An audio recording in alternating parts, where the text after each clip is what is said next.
Astaghfirullah. Bismillahirrahmanirrahim. Assalamualaikum warahmatullahi wabarakatuh.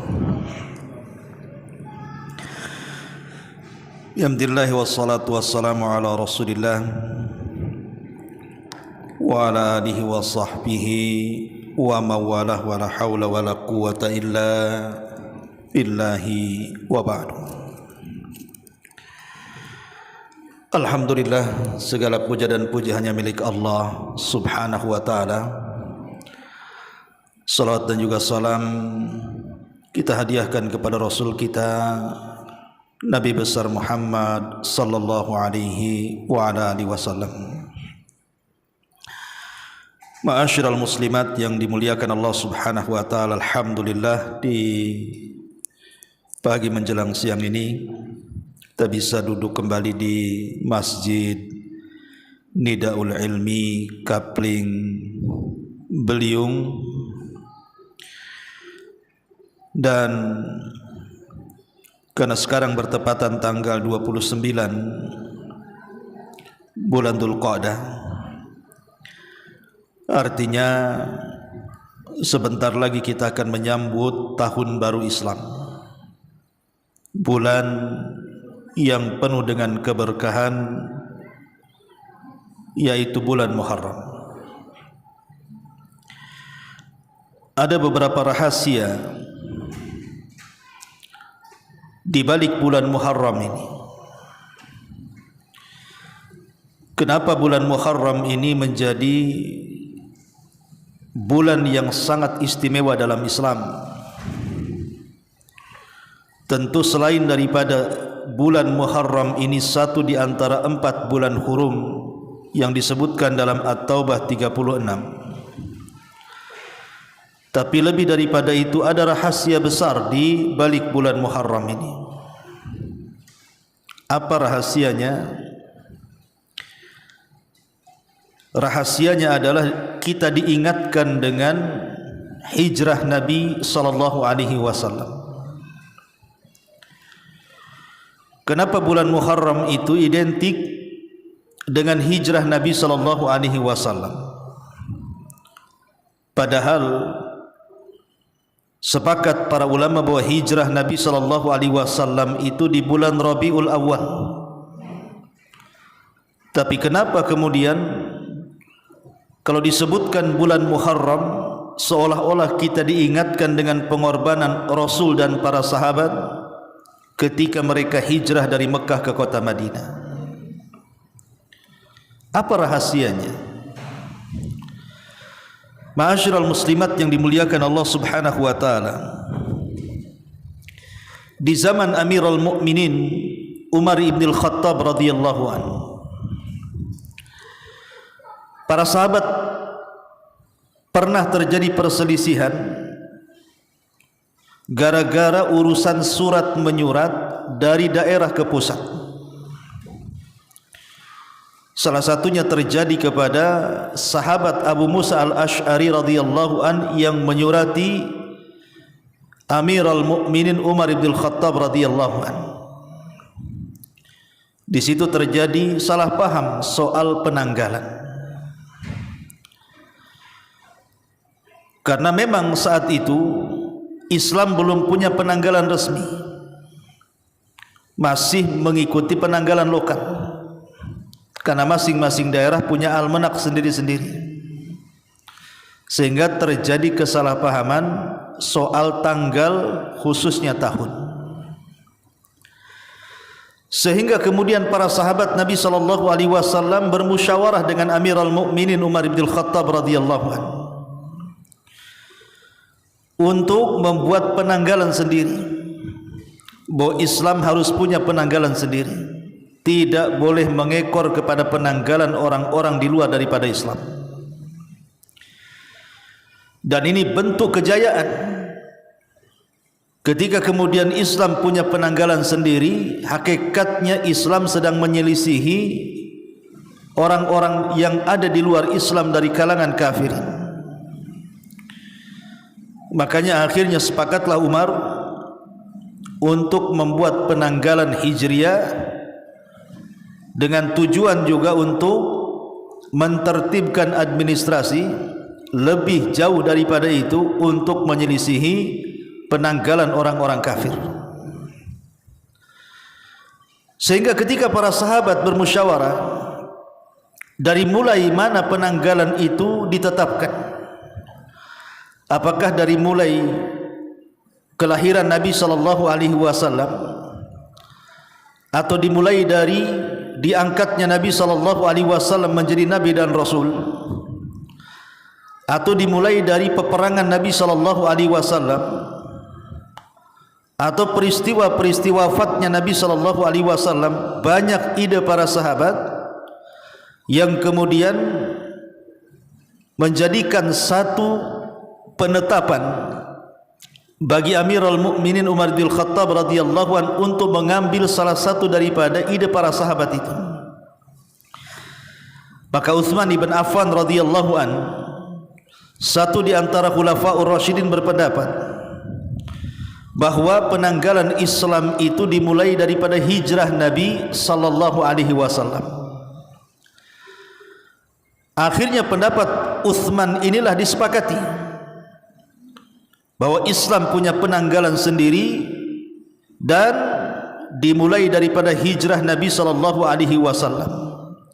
Maka tertetapkanlah penanggalan Islam itu dengan mengambil peristiwa besar yang disebut dengan hijratun Nabi, hijrah Nabi sallallahu alaihi wasallam, sehingga dikenal 1 Hijriah, 2 Hijriah, 3 Hijriah, sampai sekarang 1446 Hijriah.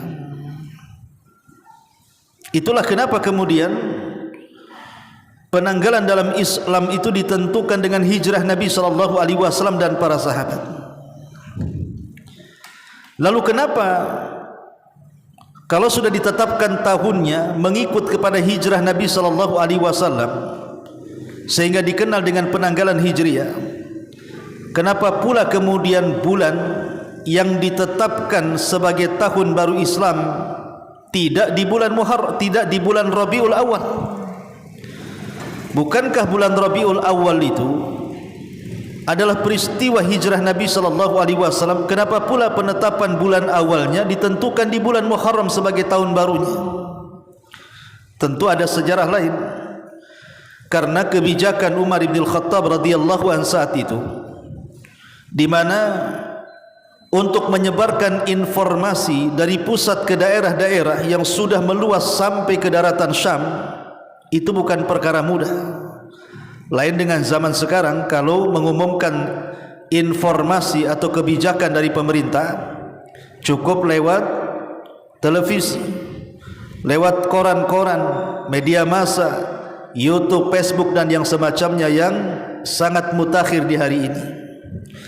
Tapi di zaman itu, zaman jadul, tidak ada alat-alat komunikasi seperti ini, sehingga akan memayahkan menyebarkan informasi dari pusat ke daerah-daerah.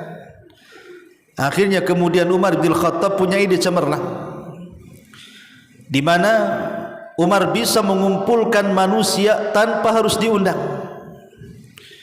Jadi Umar bisa mengumpulkan manusia sebanyak-banyaknya dari semua penjuru dunia tanpa harus diundang. Dengan cara apa? Menunggu musim haji. Dan musim haji itu diawali bulan Syawal, kemudian Dzulqa'dah, kemudian Dzulhijjah. Itulah yang disebut dengan bulan-bulan haji. Lah Umar radhiyallahu an meminta kepada para sahabat agar penetapan bulan di dalam Islam atau dikenal dengan tahun baru Islam itu ditetapkan di bulan Muharram. Sebab jemaah haji itu berkumpul di bulan Dzulhijjah dan mereka akan pulang ke kampung-kampung mereka untuk menghabarkan keputusan pusat untuk daerahnya, dan mereka akan sampai di bulan Muharram. Makanya kemudian Umar menginstruksikan seluruh orang-orang yang ada di jemaah haji agar sepulangnya mereka dari bulan Dzulhijjah sampai ke kampung-kampung mereka bulan Muharram, bahwa pemerintah menetapkan bahwa bulan pertama, tahun pertama dalam Islam adalah dimulai daripada bulan Muharram 1 Hijriah. Dari sinilah kemudian kenapa bulan Muharram menjadi bulan tahun baru Islam. Di situ sejarahnya. Pertanyaan pun kemudian muncul. Kenapa Umar dan sebagian besar para sahabat Nabi sallallahu alaihi wasallam memilih penanggalan dalam Islam itu ditentukan dari mulai hijrah Nabi sallallahu alaihi wasallam, tidak sebagaimana orang-orang Nasrani yang mereka membuat penanggalan Masehi itu dari wafatnya Isa ibni Maryam. Maka kita katakan bahwa Islam ini tidak sama dengan mereka. Walaupun keyakinan mereka salah bahwa Isa itu belum wafat sebenarnya. Mereka mengambil dari kelahiran Isa bin Maryam. Tetapi kemudian Islam tidak mengambil dari kelahiran Nabi. Tetapi Islam mengambil dari hijrah Nabi sallallahu alaihi wasallam. Karena peristiwa hijrah itu momen yang sangat langka dalam Islam, di mana dengan hijrah inilah kaum muslimin mendapatkan kemenangan yang luar biasa. Disitulah ada pengorbanan yang luar biasa dari Rasul sallallahu alaihi wasallam dan para sahabat. Kemudian dengan hijrah ini, sahabat yang tadinya tertindas, yang tadinya susah untuk bergerak, berdakwah dan beribadah, mereka leluasa untuk bertindak, leluasa untuk ibadah dan berdakwah, sehingga lambat laun dengan hijrah inilah cikal bakal negara Islam berdiri. Maka Nabi SAW membuat negara Islam pertama di kota Madinah berbasis kota, dan itu momen yang sangat luar biasa, tidak mungkin terjadi kecuali karena izin Allah Subhanahu wa ta'ala. Bahwa peristiwa ini merubah wajah kaum muslimin yang tadinya tertindas menjadi merdeka, yang tadinya lemah menjadi kuat, yang tadinya tidak punya wilayah sehingga memiliki satu negara berbasis kota yang disebut dengan Al-Madinah Al-Munawwarah. Dari sinilah kemudian dakwah Islam menyebar ke seantero dunia sejak zaman itu sampai hari ini. Ma'asyiral muslimat yang dimuliakan Allah Subhanahu wa taala. Tentu sedikit bicara tentang hijrah. Makna hijrah ini bukan hanya terfokus kepada hijrahnya Nabi sallallahu alaihi wasallam dari Mekah ke Madinah. Karena perkara itu sudah lama terjadi dan tidak mungkin terjadi lagi. Karena Nabi SAW mengatakan la hijrata ba'dal fathi, tidak ada hijrah lagi setelah peristiwa Fathu Mekah. Karena Rasul sudah menguasai Mekah, buat apa lagi hijrah orang Mekah ke Madinah? Orang Mekah sudah dikuasai kaum muslimin dan sudah banyak orang yang masuk Islam. Bahkan Nabi sudah menguasai 2 kota suci yang disebut dengan Mekah dan Madinah, sehingga sudah tidak ada hijrah sejak zaman itu sampai hari ini. Hijrah sudah dihapuskan, perjalanan dari Mekah ke Madinah, karena bagaimanapun Mekah jauh lebih indah dibandingkan kota Madinah, jauh lebih mulia, jauh lebih banyak pahala orang yang beribadah di dalamnya dibandingkan kota Madinah. Ya, contoh sederhana, orang yang solat di Masjidil Haram itu mendapatkan 100.000 kali solat dibandingkan solat di masjid-masjid yang lainnya.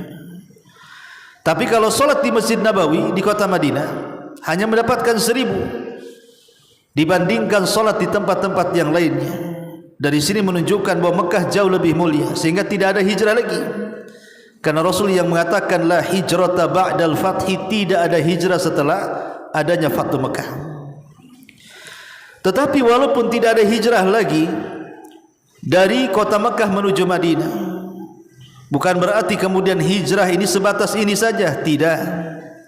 Di sana ada hijrah-hijrah yang penting kita ketahui. Apa saja hijrah-hijrah itu? Yang pertama,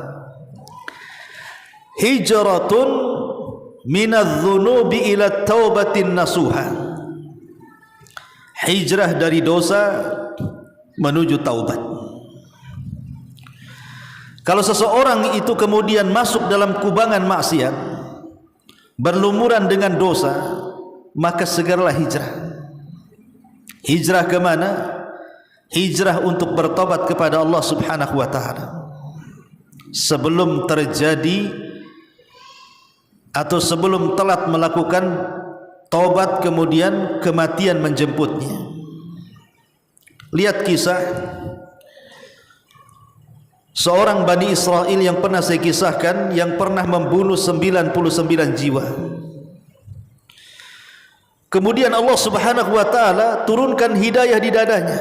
Dia ingin bertobat. Maka dia bertanya kepada orang yang ahli ibadah namun jahil. Sehingga orang walaupun ahli ibadah tapi jahil, fatwanya pasti salah. Malah kemudian memfatwakan orang sepertimu yang sudah membunuh 99 jiwa, mana bisa dimaafkan dan diampuni. Akhirnya kemudian orang ini marah, dibunuhlah ahli ibadah itu. Tapi dia tidak putus asa. Dia tetap ingin hijrah dari kemaksiatan menuju taubatan nasuha. Dia bertanya-tanya lagi sampai akhirnya ketemu seorang alim, seorang abid lagi alim. Kemudian sang alim mengatakan kepada orang yang sudah membunuh 100 jiwa ini, yang tadinya 99 jiwa genap 100 karena membunuh sang ahli ibadah yang sesat itu. Maka sang alim ini mengatakan, engkau ada kesempatan untuk tobat, tapi syaratnya berangkatlah ke sebuah desa. Di desa itu penuh dengan orang alim dan orang saleh. Engkau akan terbiasa dengan mereka. Karena keinginan tobat yang kuat, dia tidak pedulikan rintangan di jalan. Walaupun jauh nun jauh di sana tempatnya, tetap dia berjalan. Sampai akhirnya bekal habis, keinginan kuat untuk bertobat kuat, tapi apalah daya, Allah Subhanahu wa taala takdirkan cabut nyawanya di tengah jalan. Ketika dicabut nyawanya, datang dua malaikat, satu malaikat azab dan satu malaikat rahmat. Kata malaikat azab, ruh ini layak untukku dan layak masuk neraka karena dia sudah membunuh 100 jiwa.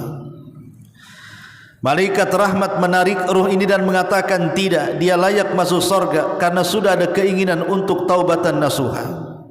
Tarik menariklah antara malaikat rahmat dan malaikat azab. Sampai akhirnya Allah Subhanahu wa taala mengutus malaikat yang akan menengahi dua malaikat ini. Kata malaikat ini, Allah memerintahkan aku untuk mengukur jalan dari orang alim yang ditanya dengan kematian orang yang sudah membunuh 100 jiwa. Apakah masih dekat ataukah sudah jauh? Kalau masih dekat, serahkan dia kepada malaikat azab. Kalau sudah jauh dan mendekati lingkungan yang baik, desa yang diperintahkan oleh sang alim untuk didatangi karena di dalamnya banyak orang saleh dan orang alim, masukkan dia ke surga karena dia sudah dekat dengan kampung itu. Akhirnya kemudian malaikat penengah ini mengatakan, sebaiknya ukur. Sebenarnya jarak antara kematian dengan orang yang alim itu tidak jauh sebenarnya, masih jauh tempat tujuan dia. Tapi Allah Subhanahu wa taala itu Rahim. Allah itu Maha penyayang kepada hamba-hambanya. Dan dalam kaidah bahwa rahmat Allah itu lebih luas dibandingkan murkanya. Sekalipun dia sudah membunuh 100 jiwa, tentu Allah murka kepada pembunuh. Tetapi kasih sayang Allah lebih luas karena dia sudah ada keinginan bertobat dan sudah melangkahkan kakinya ke tempat tobat. Maka Allah Subhanahu wa taala lebih merahmati dibandingkan mengazabnya. Tiba-tiba kemudian bumi dilipatkan sehingga didekatkan kepada kampung tujuan dibandingkan tempat orang alim yang ditanya. Maka malaikat rahmat mengambilnya dan memasukkan ruhnya ke dalam surga. Lihat bagaimana orang ini, dia hijrah dari perbuatan dosa karena sudah banyak membunuh dan bermaksiat. Tetapi dia tidak pernah putus asa dalam hijrahnya. Akhirnya dia membuahkan hasil, Allah masukkan ia ke dalam surga. Padahal dia sudah membunuh 100 jiwa. Kenapa? Karena dia ada keinginan hijrah dari berbuat dosa kepada taubatan nasuha. Ini yang pertama. Yang kedua kata para ulama, hijratun minal jahli ilal ilmi. Hijrah dari kejahilan menuju ilmu pengetahuan. Saya yakin ibu-ibu yang datang ke Nidaul Ilmi untuk duduk di majelis ilmu memiliki niat mengangkat kejahilan, baik kejahilan yang ada pada diri sendiri ataupun mengangkat kejahilan yang ada pada orang lain. Itulah tujuan orang itu hadir di majelis ilmu. Jadi ibu itu harus punya niat. Kenapa datang ke Masjid Nidaul Ilmi untuk belajar setiap pekannya? Maka tujuan yang pertama tentu lillah, karena Allah, karena ingin beribadah kepada Allah dengan ilmu. Tapi di sana ada tujuan yang tidak kalah pentingnya. Apa itu? Mengangkat kejahilan kepada diri sendiri dan kemudian akan mengangkat kejahilan dari orang lain. Itu tujuannya. Jadi kalau ada ditanya, kenapa kamu sering hadir di majelis ilmu? Ya supaya saya tidak bodoh dan saya bisa mengangkat kebodohan orang. Begitu jawabannya. Lah ketika seseorang kemudian hendak berpisah dari kejahilan kepada ilmu pengetahuan, berarti posisi ibu yang hadir di sini itu sedang hijrah. Jadi ibu duduk mendengarkan ceramah ini, hakikatnya ibu sedang hijrah. Hijrah dari kejahilan, hijrah dari kebodohan menuju hijrah ke ilmu pengetahuan. Dan hijrah yang seperti ini sangat mulia. Apalagi ilmu pengetahuan yang dicari itu bukan soal dunia, tapi soal akhirat yang bisa menyelamatkan dia dunia dan akhirat, ilmu agama. Maka itu jauh lebih mulia dibandingkan hanya sekedar mencari ilmu dunia. Maka hijrah dari kebodohan ke ilmu itu sangat dianjurkan dalam Islam. Makanya ayat yang pertama kali turun kepada Nabi SAW, suratul Alaq 1-5, apa yang dikatakan Allah kepada Rasul? Iqra bismi rabbikal ladzi khalaq. Baca wahai Muhammad dengan menyebut nama Rabbmu yang Maha Pencipta.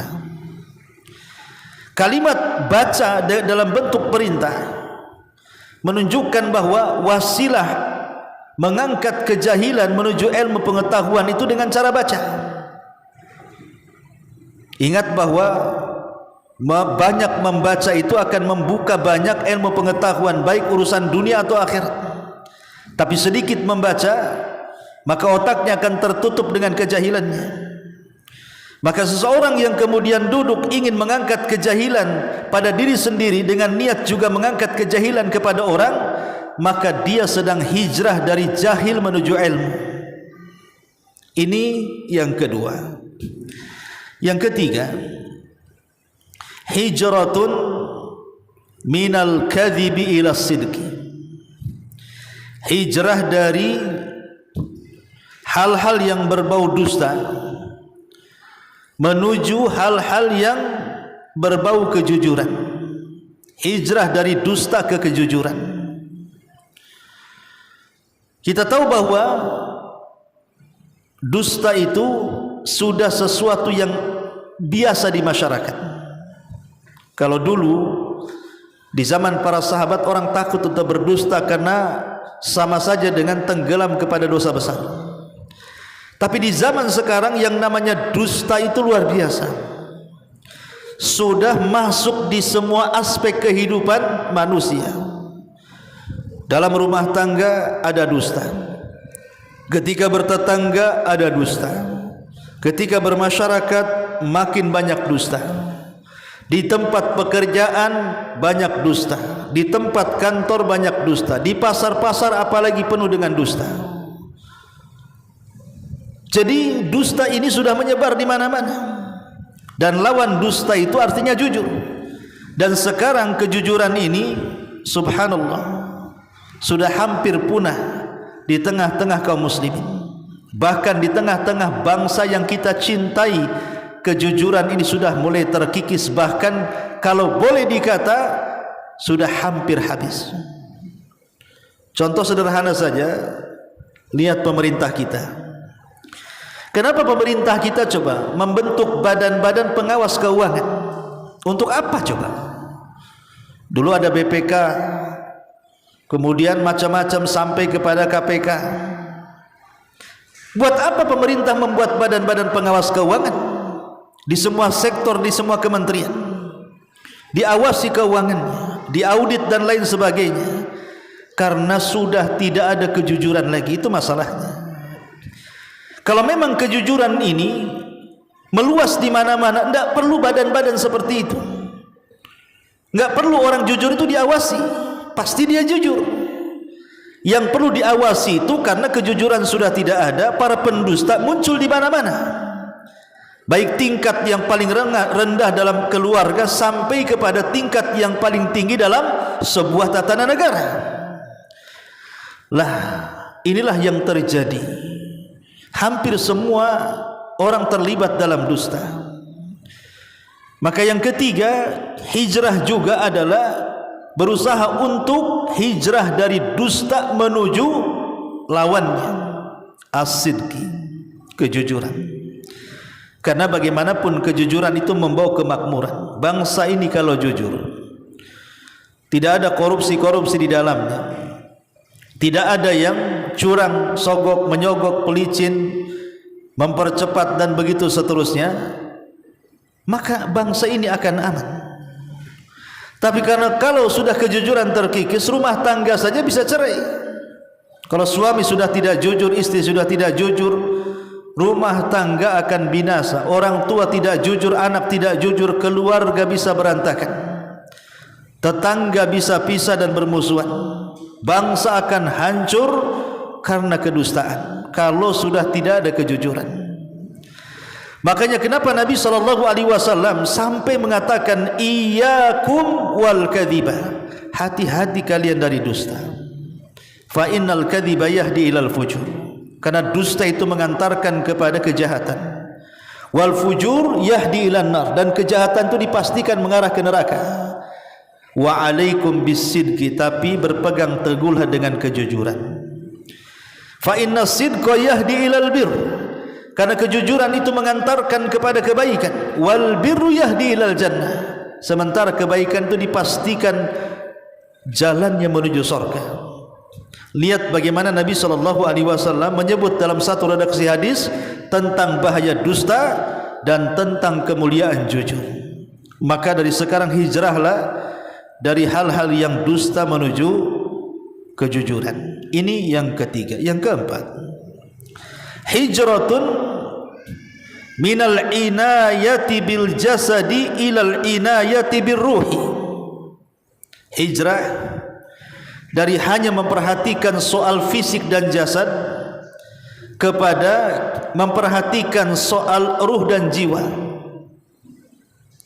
Kenapa demikian, Bu? Sekarang kita lihat dan sangat disayangkan orang-orang yang hijrah, ya, di antara kita saja, para ummahat yang sudah mulai duduk di pengajian, baik pengajian langsung di majelis taklim atau mendengar YouTube, channel-channel dakwah, atau membaca buku-buku yang terjemahan yang sudah diterjemahkan dari kitab-kitab para ulama.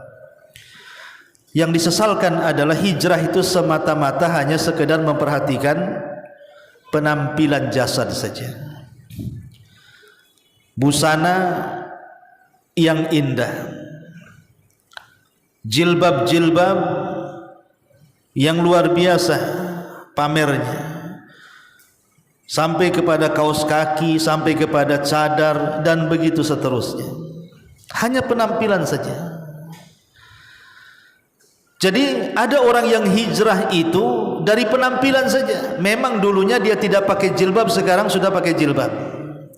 Dulunya mungkin pakaiannya robek-robek di sana sini, sekarang sudah mulai rapi dari atas kepala sampai kaki. Dulu tidak pernah pakai kaos kaki, sekarang pakai kaos kaki. Dulu wajah tidak pernah ditutup, akhirnya ditutup. Tetapi kebiasaan-kebiasaan lama sebelum hijrah masih lengket. Suka dusta, suka gibah, mulutnya pedas gitu ya. Suka nipu, masih suka riba, suka bertengkar dengan tetangga, hasad, dengki, dendam, macam-macam masih ada. Lalu buat apa kalau seandainya hijrah itu hanya sekedar menampilkan penampilan?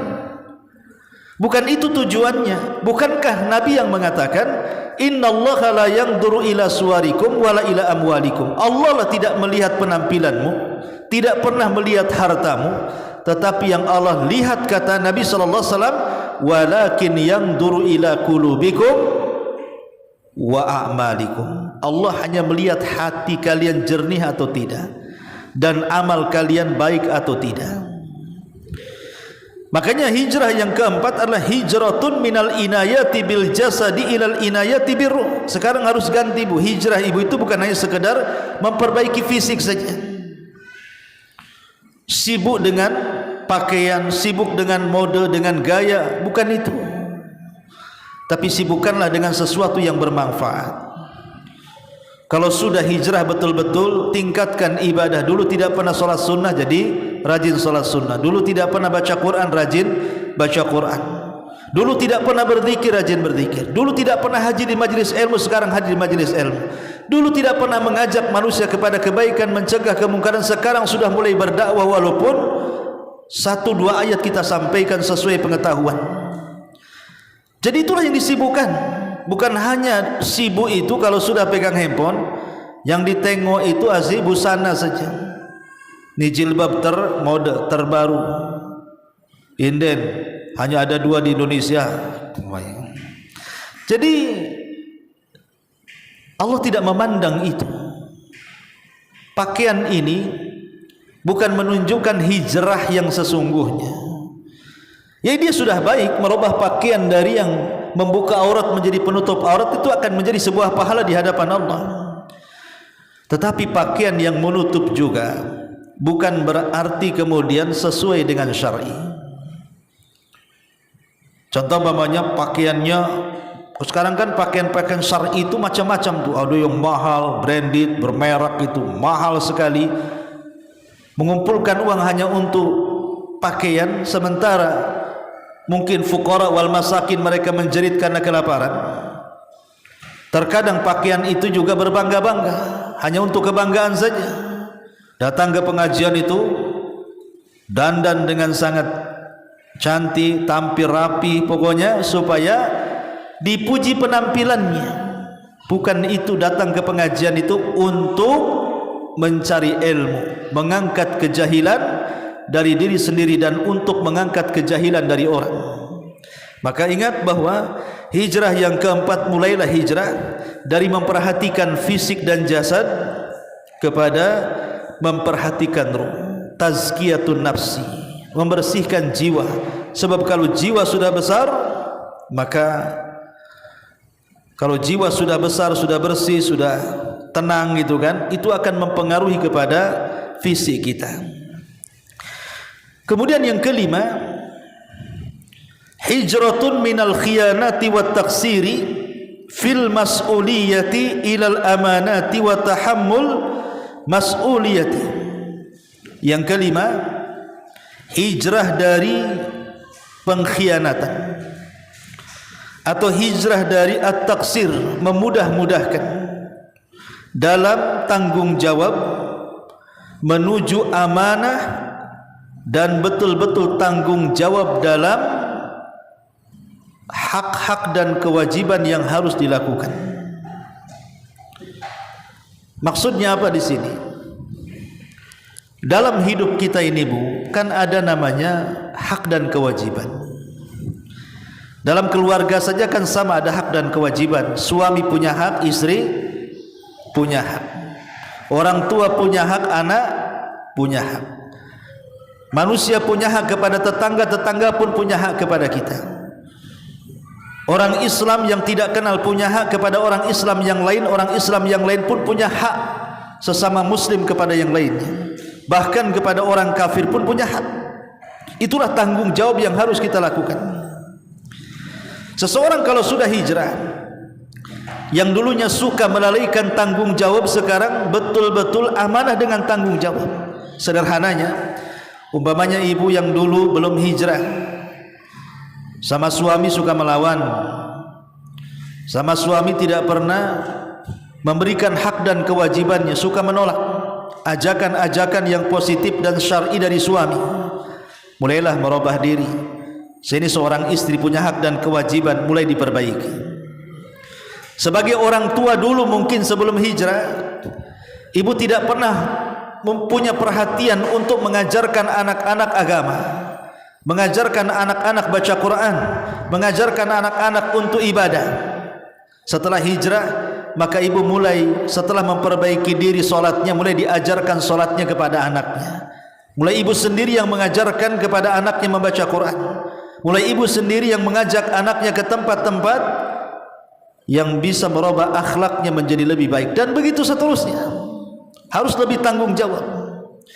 Atau mungkin orang-orang yang bekerja sebagai bawahan, maka dia harus disiplin dalam pekerjaannya.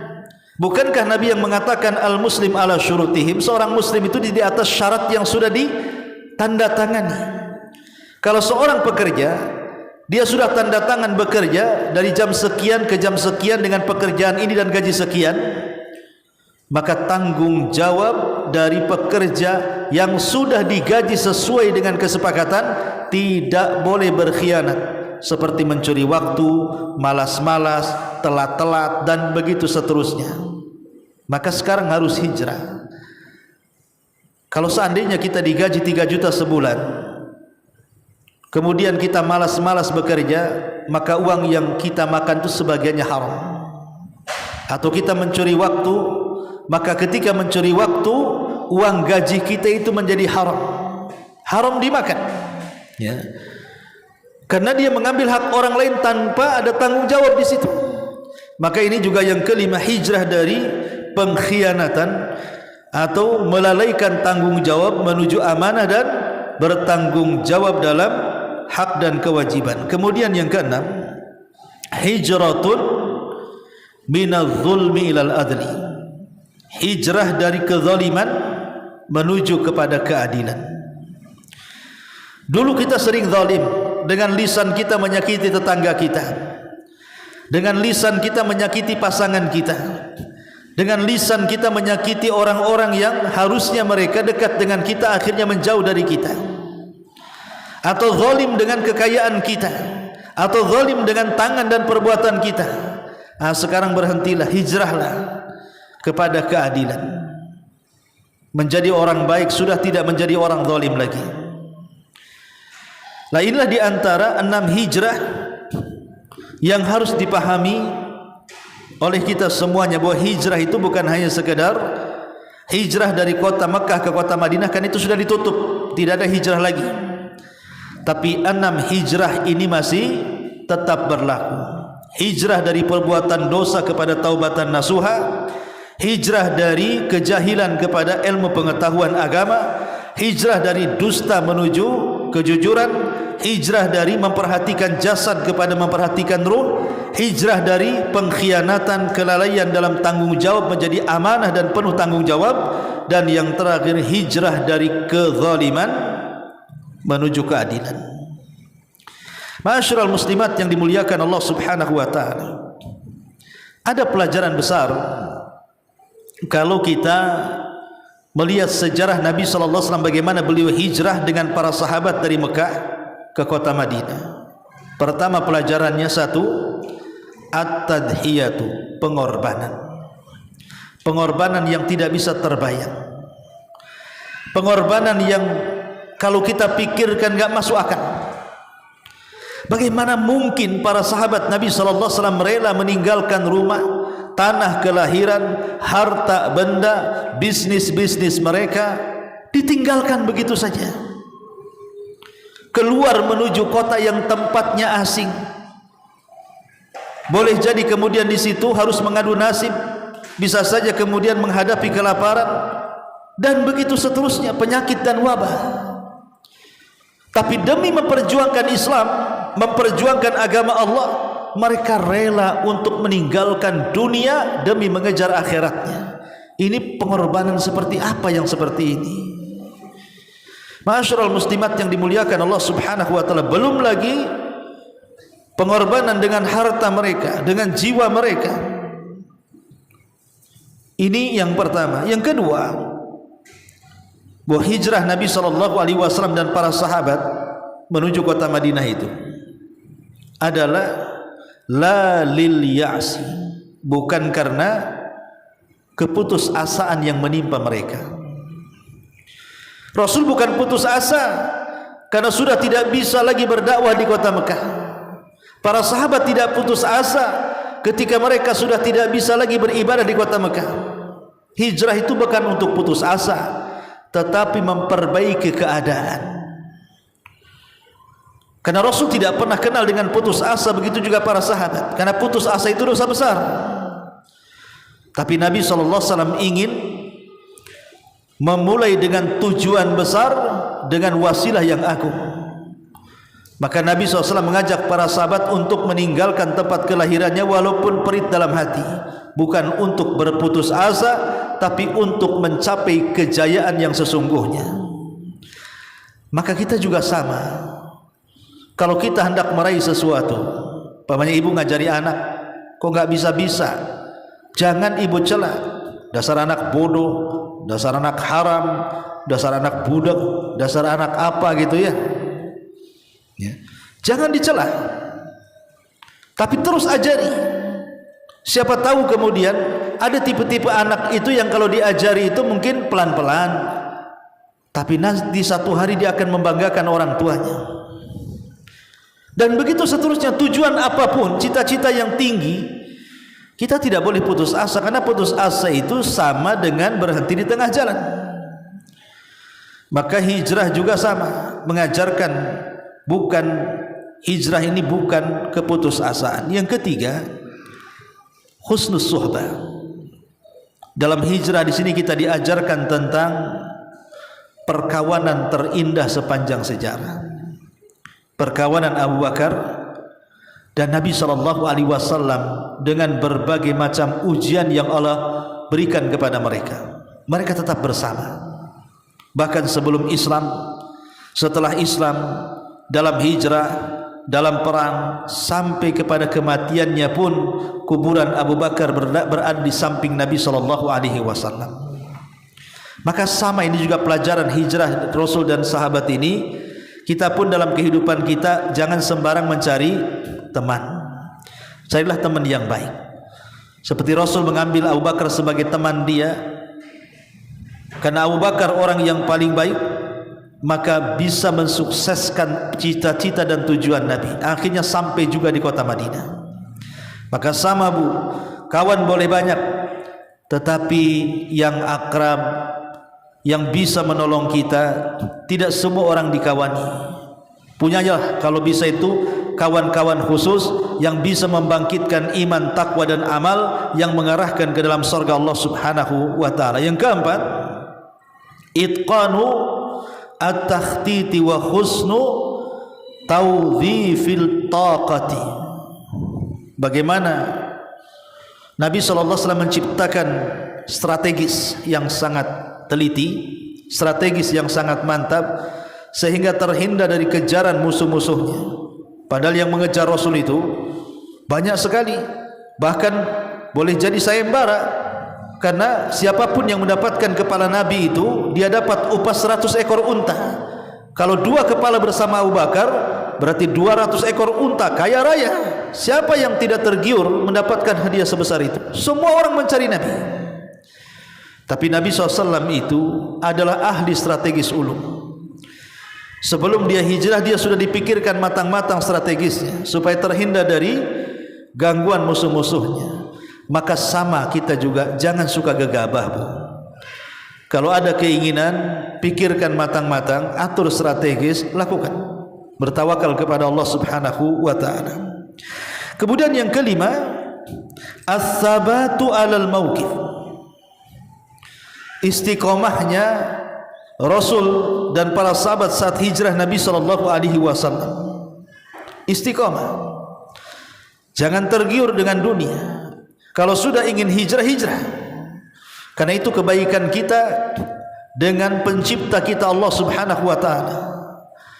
Karena ada orang-orang yang kemudian balik dari hijrah sebelum sampai ke kota Madinah, mereka akhirnya pulang ke kota Mekah. Apa yang terjadi? Sebagian mereka balik kepada kekufuran. Nauzubillah.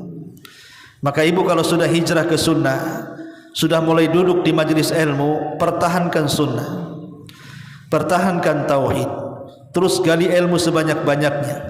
Jangan tergoyahkan lagi dengan perkara-perkara yang ada di luar sana dari syubhat dan syahwat, sehingga akhirnya yang sudah istiqomah menjadi orang-orang yang berputus asa, keluar dari manhaj yang benar, akidah yang lurus dan ajaran yang benar. Kemudian yang nomor 6, syiddatut tawakkuli 'ala Allah. Dari hijrah ini kita diajarkan kepada bagaimana kuatnya Nabi dan para sahabat bertawakal kepada Allah Subhanahu wa taala. Lihat Rasul mengajarkan Abu Bakar tawakal saat dia di gua. Datang musuh. Kalau seandainya Abu Bakar mengeluarkan kakinya tentu akan kelihatan dan ditangkap. Sehingga Abu Bakar was-was.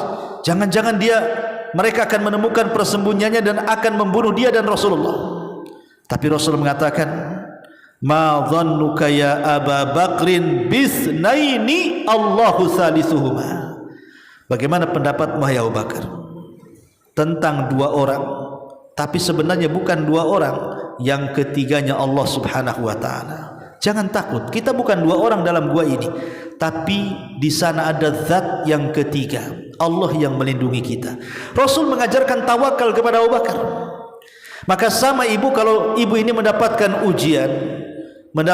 ujian yang berat dari Allah, entah kesehatan, entah ekonomi, entah kenakalan anak-anak, entah bermasalah dengan tetangga, atau mungkin ibu dibuli, difitnah, disakiti dan begitu seterusnya, maka bertawakallah kepada Allah, bergantunglah kepada Allah, cari penyelesaian dari Allah Subhanahu wa taala.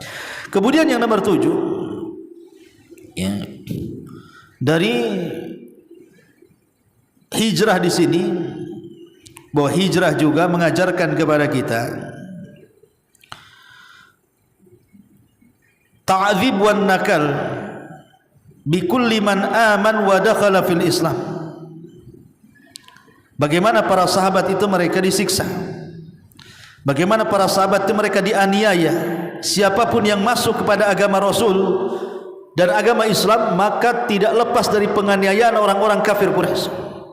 Lihat Suhaib Ar-Rumi sampai dikuras hartanya. Lihat bagaimana para sahabat, Bilal ibn Rabah, Suhaib Ar-Rumi, Zunairah, dan banyak para sahabat lainnya, mereka disiksa habis-habisan. Disuruh mereka meninggalkan agama Nabi sallallahu alaihi wasallam. Makanya terjadi peristiwa hijrah. Karena banyak para sahabat yang tidak tahan dengan ujian fisik yang diberikan oleh orang-orang Quraisy kepada kaum muslimin di zaman itu. Tapi mereka sabar. Mereka sabar dan mereka penuh dengan pahala yang membawa mereka kepada keberuntungan saat hijrah, merubah segala sisi yang tadinya tertindas menjadi orang merdeka. Maka sama Bu, ibu juga sama ketika hijrah, yang dulunya mungkin tidak ngaji sekarang ngaji, maka bersabarlah, terus bersabar, terus menuntut ilmu, terus amalkan ilmu yang kita dapatkan, dakwahkan ilmu yang kita dapatkan, dan mintalah pahala dari ilmu yang sudah ibu-ibu dapatkan. Inilah di antara hikmah di balik bulan Muharram, ada pelajaran besar dari hijrah Nabi sallallahu alaihi wa ala alihi wasallam. Baik, sampai di sini kita buat tanya jawab. Silakan kalau ada yang mau bertanya, kita buat tanya jawab.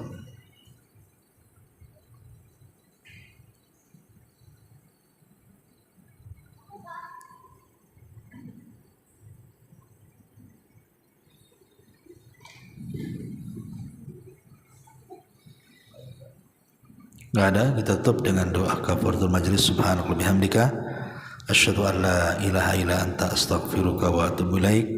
Allahu ta'ala alam. Assalamualaikum warahmatullahi wabarakatuh.